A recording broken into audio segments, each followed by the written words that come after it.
ever heard the saying that your net worth is equal to your net worth?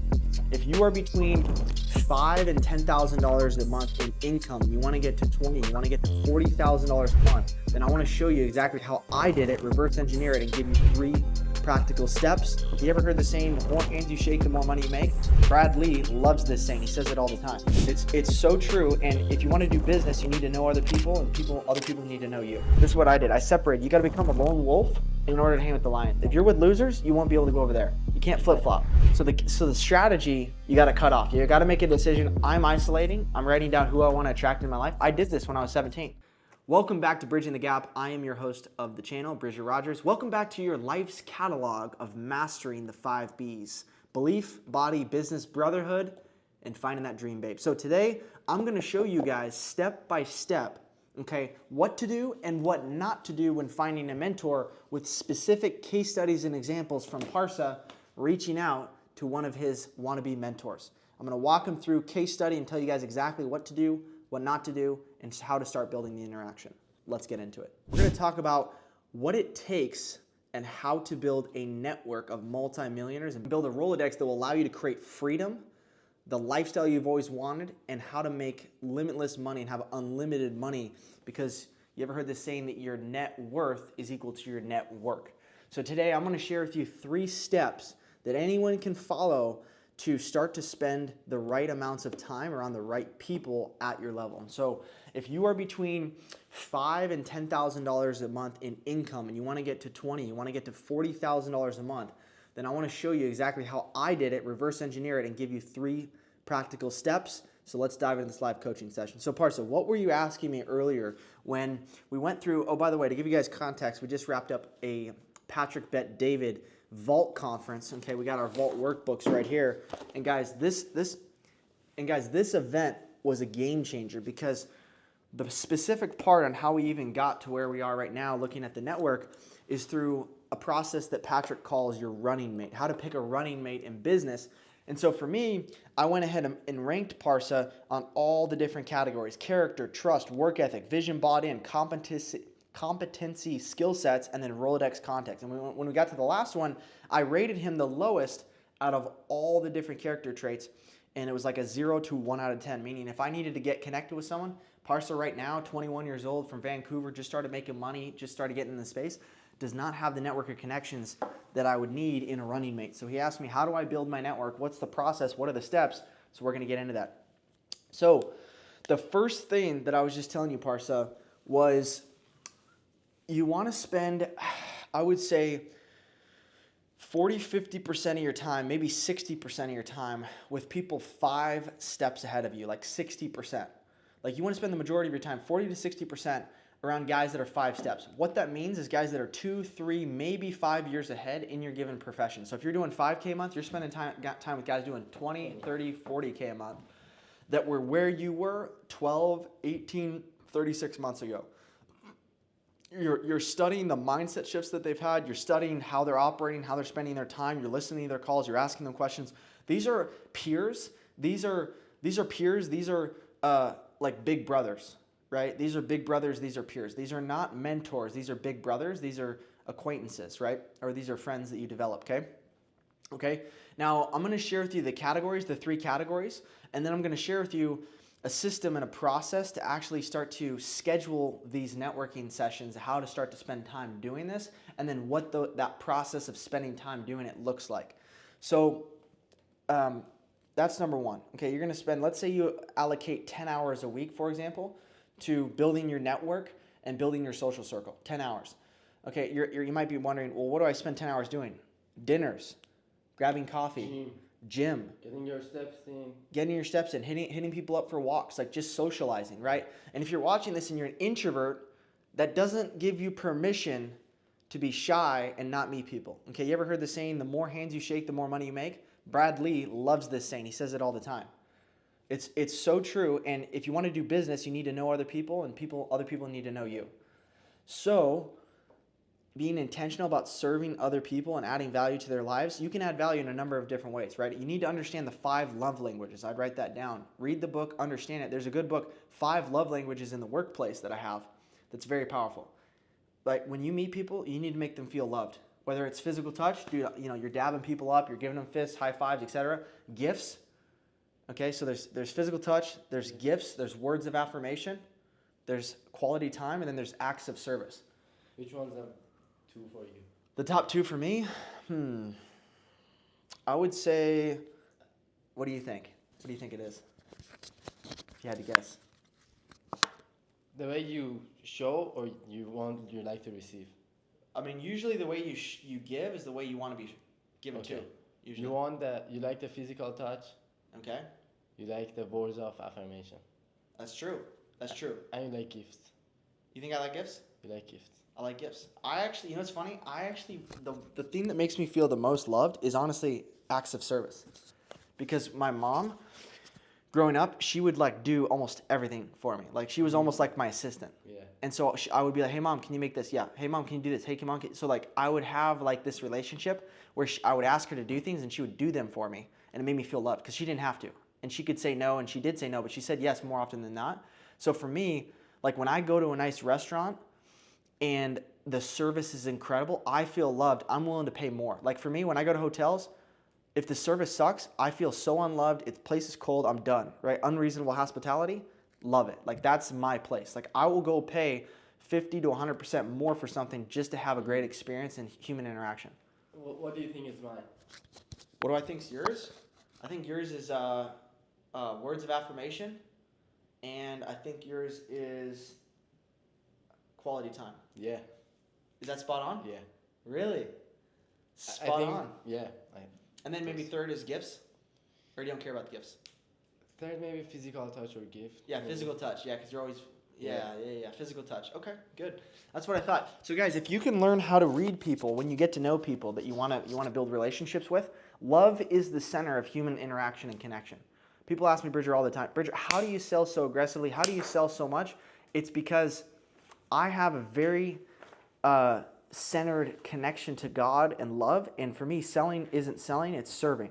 I'm serving other people, I'm doing it out of love, and I'm leaving them better than I found them, even if it doesn't mean I'm selling them on my product or service. I could be selling them on an idea. I could be selling them on watching a video to execute on their own. Like I'm selling them on the next version of themselves. It's the Bridging the Gap selling system that we teach in Freedom Closers Academy. So if you want to learn more about that, there is a link in the description for you to check out. Now, getting back to the training, go back. I need to see my 3 bullet points. So you got number 1, you're going to spend 40 to 60% of your time with people 3 to 5 steps ahead, a couple years ahead. The second category that's very important to have, if you don't have, you're going to miss out on these epiphanies, these paradigm shifts that are going to stop you from getting where you want to go, and that is the exponential mentors, the exponential steps ahead of you. I mean, I'm talking decades, multiple decades. People like for me, it's spending time with guys in their like, mid to late 30s, all the way up to like 40s, 50s, 60s that have so much further ahead than me. Like they could be my father, kind of like mentors, father figures, like or uncles, right? Like that's the difference. So it's like big brother, and then you've got like the father figure or like the uncle, and like you want to spend about 10 to 15% of your time, maybe 20% max, with these people. So if you have 10 hours, you're spending 1 or 2 hours with those people, and then you're spending 4 to 6 hours with the other time. And then the third one is actually you're going to spend the remaining time. So let's say it's 40, 20, 20. So it's like anywhere from 20 to 30% of your time. It's 20, 30%. The third one with people you mentor. So people you mentor, people underneath you. Because if you spend time with people so far ahead of you and 5 steps ahead of you, you're always going to feel behind. And so that's why for me, when I spend time with my students, that's why person's like, why do you need your Listen, I'm spending so much time with these people ahead of me. I always feel like I'm so far behind. And then when I go to my coaching program, I'm like, man, I'm kicking some butt. It builds your confidence. And when you teach others, you learn more about yourself too. When you're teaching something, that's when you really get it dialed in. When you're a master at something, it's when you teach it. Totally. Like for example, guys, research shows if you learn something right now, let's say you learned, this concept right now. If you learn this concept right now, and you don't write it down and you just listen to it, 10 to 15% of the information you'll retain after 72 hours after the short-term memory. That's 10 to 15%.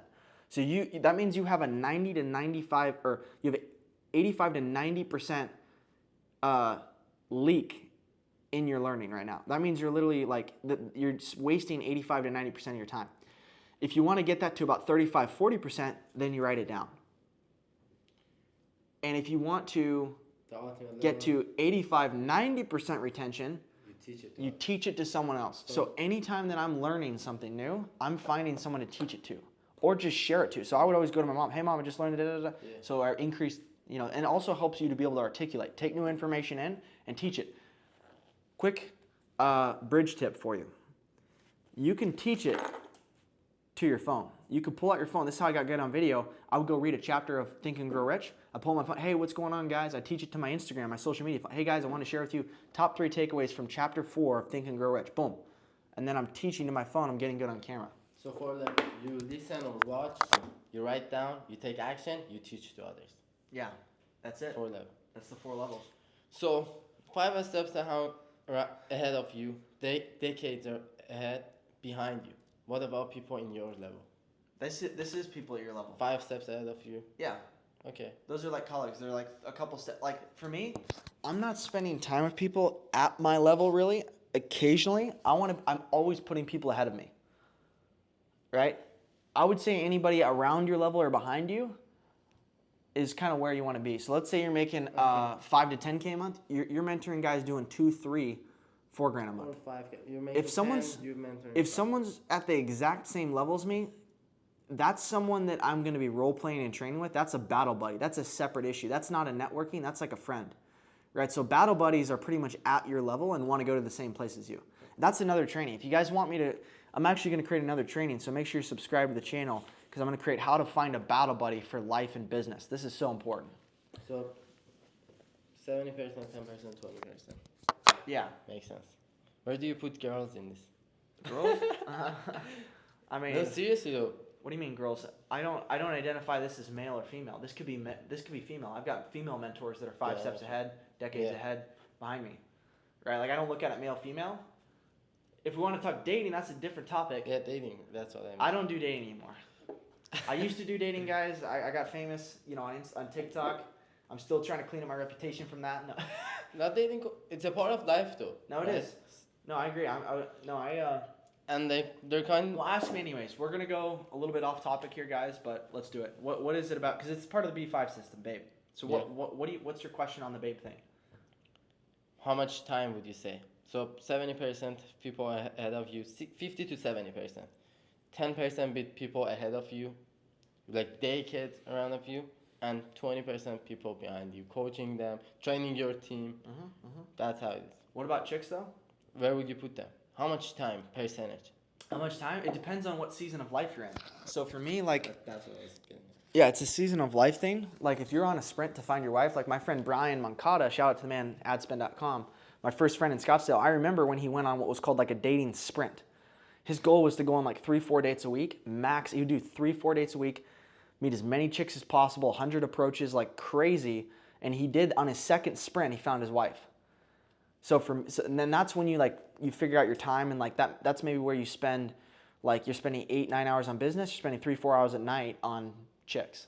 For me, I'm not even thinking about it. I'm saying no, I'm in build mode. Listen, ladies, I am off the table. I know a lot of you guys hit me up, you want to date, but no, seriously, like I'm not thinking about that. That's not a priority. 2-3 years. Huh? Just try to close you for sales.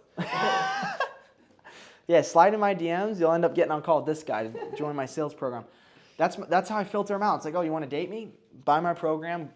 Go through my coaching program, and then if you become a top student, then maybe. No. All jokes, guys. All jokes. Mostly. Anyways, so let's go back to this though. So let's go back to this. I gave you who. Okay, this is who you spend time with. Amount of time you want to spend. His other competency that he was weak on for a running mate was work ethic and competency skill sets.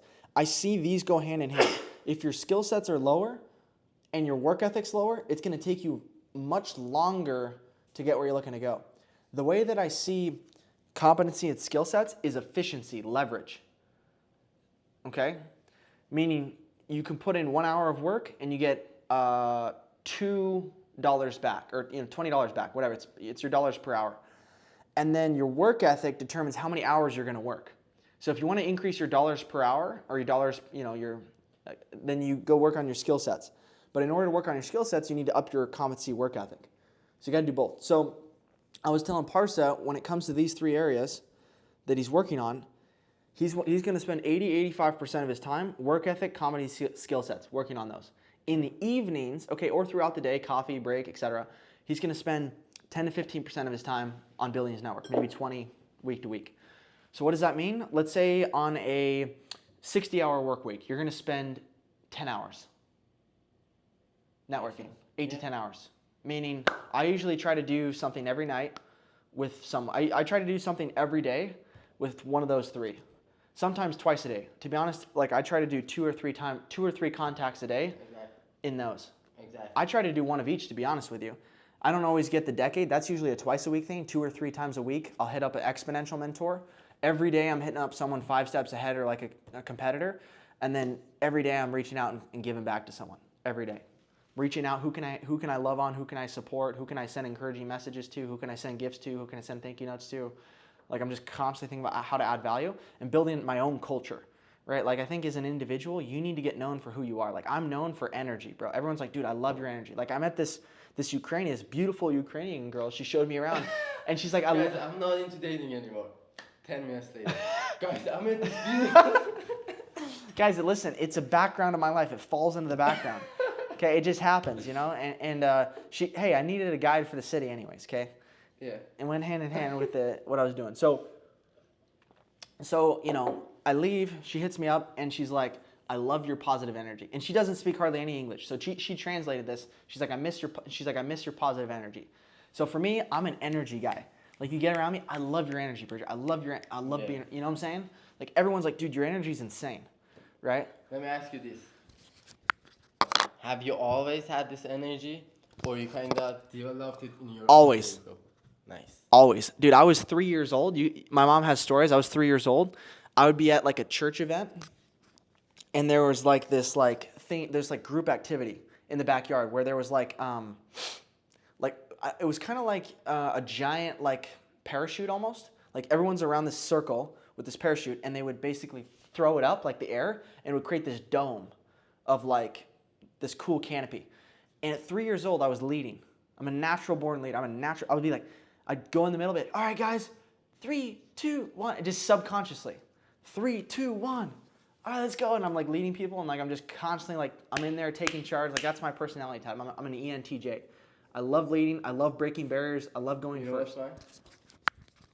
I'm an INTJ. I knew it. I was gonna say INTJ. Really? Yeah. But not too much. Like Yeah, you're like 45-40. Not crazy I. E. Wait, wouldn't you have more E then? It'd be 50-50. No, like 40 E, 60 I. The ratio is like 60-40. 60-40, yeah. Yeah, That's it's a not good like balance. Yeah. Mine's like 80-20. You're 80-20. You're way more 85-15. Yeah. And you want people like the people around you not to be too far off. Ty Lopez says like around 40 off. So let's say you're an 80 and your wife is like 80 introverted, doesn't work. I agree. Yeah, you want to have like a slight balance. So if I'm 80 and you're 40, that's perfect. That's good. It's the a max good ratio. Yeah. Yeah, 40. I've noticed that. I can't hang around super introverted people. I wear them out. Big time. So, okay, so then we know what to spend our time doing. Now How do we do it? Well, it's very simple. Everyone watching this right now has someone that is the most successful person in their life. Came into their mind right now.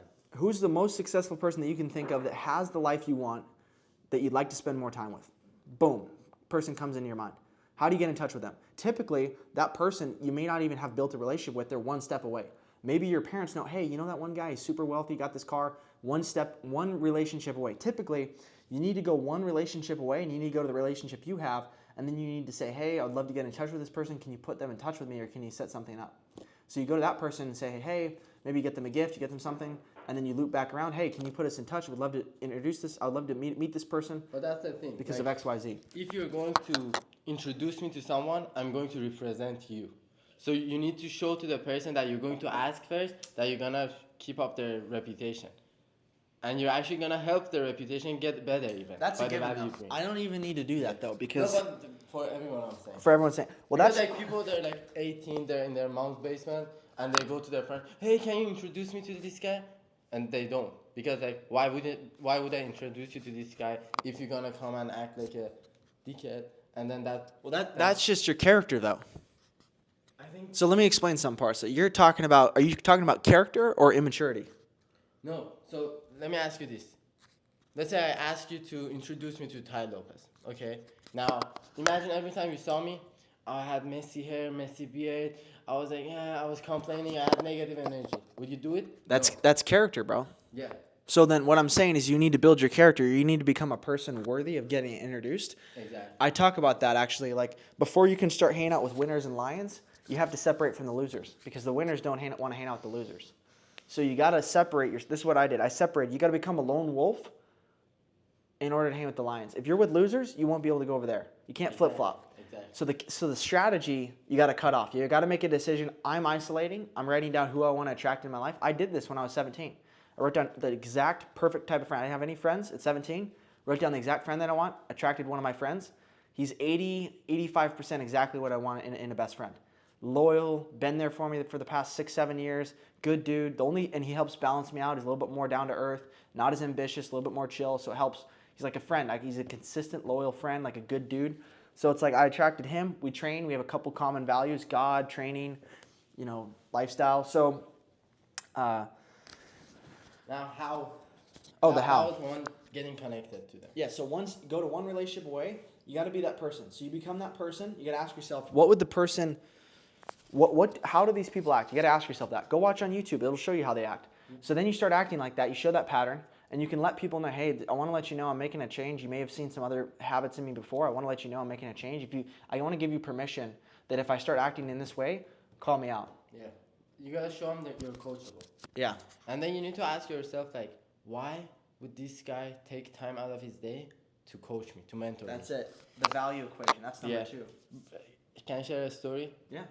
Last week I went to a mastermind. I met this guy. He's a famous architect, $1 billion in project. And I went and I started talking to him. Now, everyone at the mastermind, they want to talk about what they do. I was thinking this is a creative guy. I put myself in his place. I'm like, okay, architects, what do they want? What can I tell him that makes him feel I get him? So I'm like, man, most people think of you as engineer, but in my mind you're an artist. So what's your creative process? Which I was actually curious about. How do this guy get in the flow, get in the zone? And he's like, good question. And I could see his face lit up. And we talked. I asked him good questions.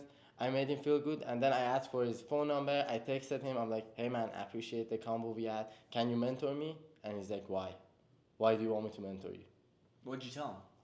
I can pull up my text and show you. I'm like, a different reason. Did you ask him if he can mentor you? Yeah. So in my opinion, I've never asked someone if they can mentor me. Did you know that? I've never done that. In fact, can you mentor me? I'm like, I would happy to have you as a mentor. I don't say that. I don't even mention that. You know what's funny? Have you ever heard of a friend tour? I learned this concept. Shout out to my man Lo Silva. He talks about friend tours. See, that's why it's good to have Ed Milet and Lo Silva talk about this. A friend tour is a mentor that you make as a friend. And how do you do that? Let's say your mentor is excelling at business.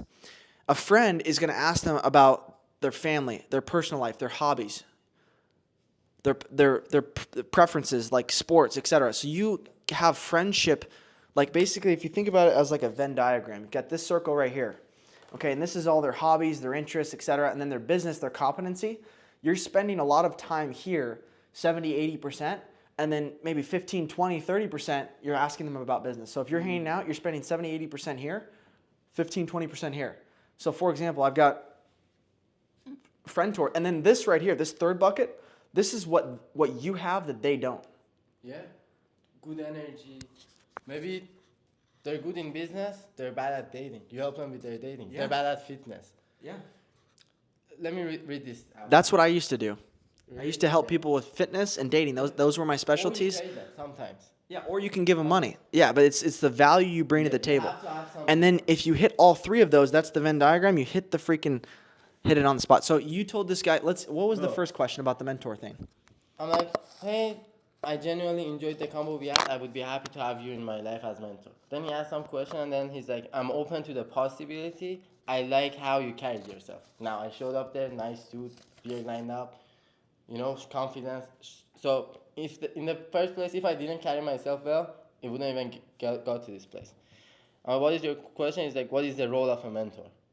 Now this is a guy. I've had a session with him. He's like really asks question, Okay. and I told him is to guide me because you have more experience than me. Interesting. See, I Right. wouldn't have done that. You're already creating sales resistance here. This is way too much back and forth. All you needed to do right here, bro, you messed this up, by the way. This is a total mess up. I appreciate you trying. This is a complete, in my opinion, complete failure. All you needed to do, is he your mentor? Yeah, he invited me to his like firm. I went there. I got him a nice chocolate. I Really? like chocolate. It worked? Yeah, it worked, bro. And I texted him last night too. So let me walk you through. Okay, I let's said see. guidance because you have more experience and knowledge than me. Stroking his ego and his facts, right? He's like, what is your role then? I told him, have you heard of the 33% rule? Like, you need to spend time with people ahead of you at your level. Were there, that's Ty Lopez. Yeah, I shared that with him. And I said, I'll be there and share the benefits, right? By mentoring someone, helping them, you reinforce your own knowledge, develop a skill, leadership, and contribute positively to others. And I'm like, and one day, when I'm the guy with the knowledge and experience, I will pass it down. Nice. So my hope with this was to make him feel the impact he's going to have, right? Oh, he's Christian too? Yeah. He said, I used to be a pastor. Which church? A Christian or no? Christian. Nice. And What did he say? I asked him. He's like, what are you going to do? Hold on. Yeah, I'm that's asking really- specifically what you would be responsible for in this arrangement, not in the future, but today, if I agree to mentor you, how can I help you? So I get the 33% rule. I'm good in sales fitness. I'm asking how you can help me is an interesting question to Mars. Does that mean your responsibility to help me so I have room for you in my 33%? Bro, Yes. really interesting. I want you to meet him. The questions, he has a like creative philosophical brain, bro. Yeah. Really interesting. No, he seems like a cool guy. Yes, man, I'm not just looking to get, so that's why I'm asking another thing I can do to help you with. What did you think about the quality of last night's event?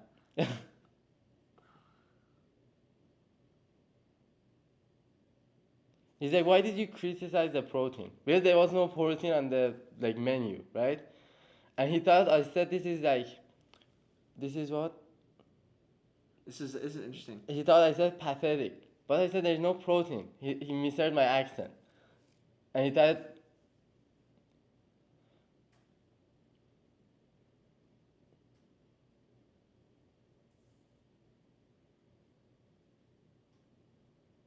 Dude, you got to work on the accent, bro. yeah.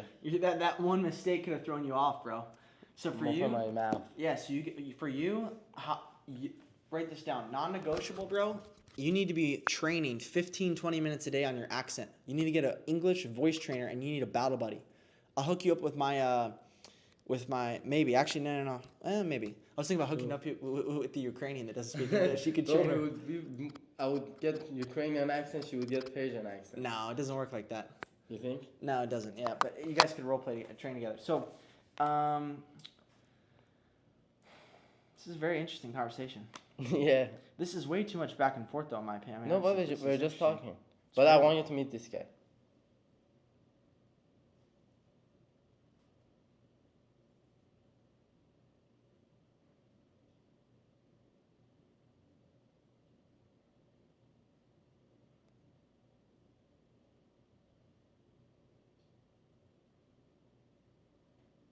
See, that's all I wanted, dude. Dude, you see, I mean, listen, we can meet and see if there's a collaboration potential. Dude, you didn't need to do all this bullshit. You wasted his time and yours, in my opinion. You could have done all this in person. Dude, listen, the phones, guys, you know what the phone's for?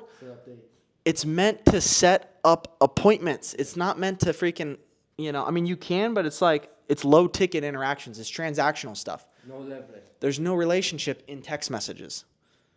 Okay, so So next time, here's what you're going to do. Hey, man, really enjoyed the conversation. And you plant the seed in person. Hey, dude, I would love to get coffee and learn more about XYZ. What's your schedule look like next week? Okay, awesome. Hey, I'll loop back. We can set something up. Sound good? Okay, boom. So you're planting the seed in person.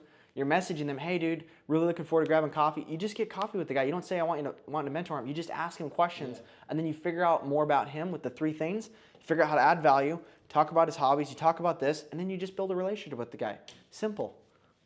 You don't need to do all that weird back and forth. It looks like you're trying to date the guy, bro. Asking weird questions. You're an interesting guy. What did you observe about me? I was like, dude, what is this, dude? You coming out of the closet, dude? You coming out of the closet? What'd you observe about me, baby? Well, another thing is like what turns you on? Yesterday, What's that? I sent him a text. I appreciated him showing them you're grateful.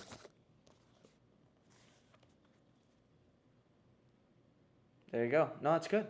It's good, man. But I think next time, what did you learn next from? time What's your takeaway from me breaking that No, interaction down? my biggest takeaway is don't ask them to be your mentor. Assume they close, right? Sometimes. Well, dude, you don't even need to mentor. Dude, a person can mentor you with. Be a friend. Well, bro, no, like you can go. Here's the difference. A mentor is someone you ask questions to that's higher up than you that you listen to. You asking them questions to get advice, dude.